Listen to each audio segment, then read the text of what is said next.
Wow, I never thought about film and events being so similar, but Yeah. you have your type A, which is like very nitty gritty, which is a schedule and a timeline, and you have to have that kind of person on your team.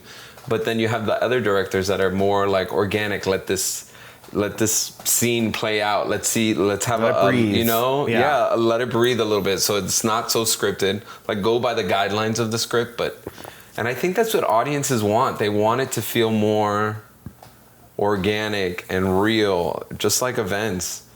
They want to have that moment of breath where it's not like the juggler comes out at 12, this happens at 1. Right. They're looking for that in some instances, but if it just flows, I think if the juggler's late by 5 minutes, we'll be all right. Nobody's going to know. Yeah. Just like no one knows the film or where it's going. Sure. So I feel like, you do your best with what you got. There's sort of like an ironic aspect of film because like structure is really important in the script. Right. Like it's in conventional narrative, like not talking about avant-garde stuff but those have structure too. But I've had many screenwriting teachers who've helped me a lot.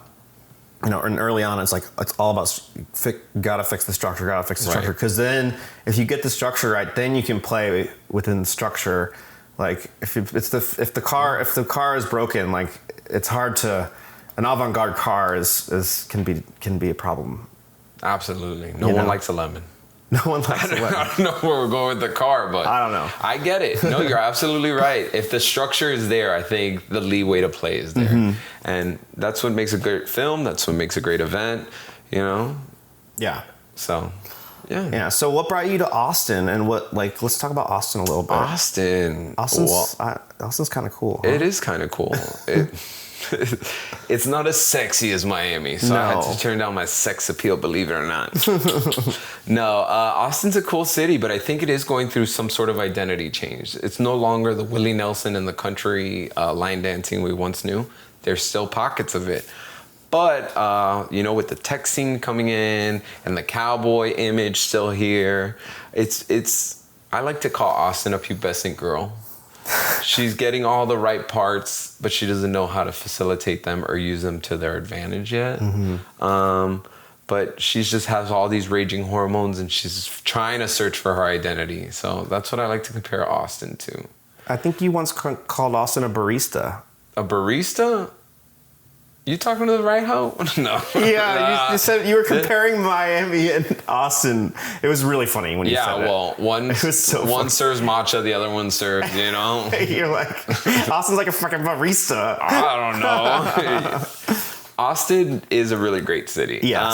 I don't know how it is in the live capital. Yeah.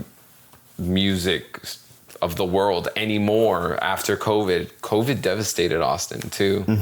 It devastated a lot of art communities, but it brought a lot of people here too, though, because it did lighten up earlier than like New York and LA. So there's like a bunch of New York and LA restaurants that like chefs and stuff that moved here and stuff like that. No, it's a great scene, but I don't think it's where it needs to be quite yet.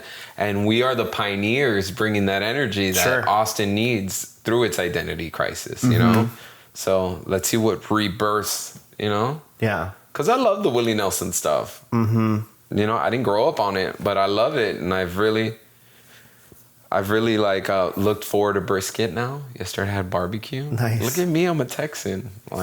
Have you ever traveled elsewhere and someone's like, "Let's go get barbecue," and you're like, "Oh man, I've been eating real barbecue." Yeah, no, I never crave barbecue. I'm always more of a Caribbean boy. So I want my Cuban food. I miss Cuban food so much. Do you cook? I do.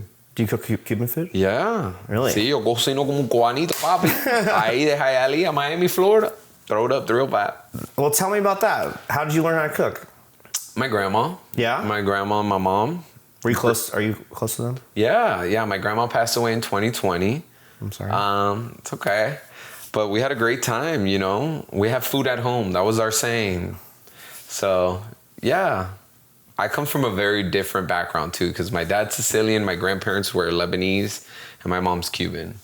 So that influx, I get the best culture cuisines ever. So I can hold my own in the kitchen. I could. But cooking's just like making films, making events. You get the right ingredients, you get the right things. Mm-hmm. You plan. And then you learn how to play with it. It's like, oh, I don't need to measure everything. No, I can fucking throw in some garlic and throw in some... let's try this spice. I don't know. Hey, I think if all your events are a success, you're doing something wrong. You're not trying to be innovative or, you know? Just like I see a lot of weddings, they're doing the same thing, the same giveaway, the same bar, the same... And that's great for the vendors. But for the guest experience, if you go to enough weddings, it's just like, another one? Okay, open bar. Great, love an open bar. But like the same giveaways, like after a while, people are like, you got to up the ante at some point. Yeah.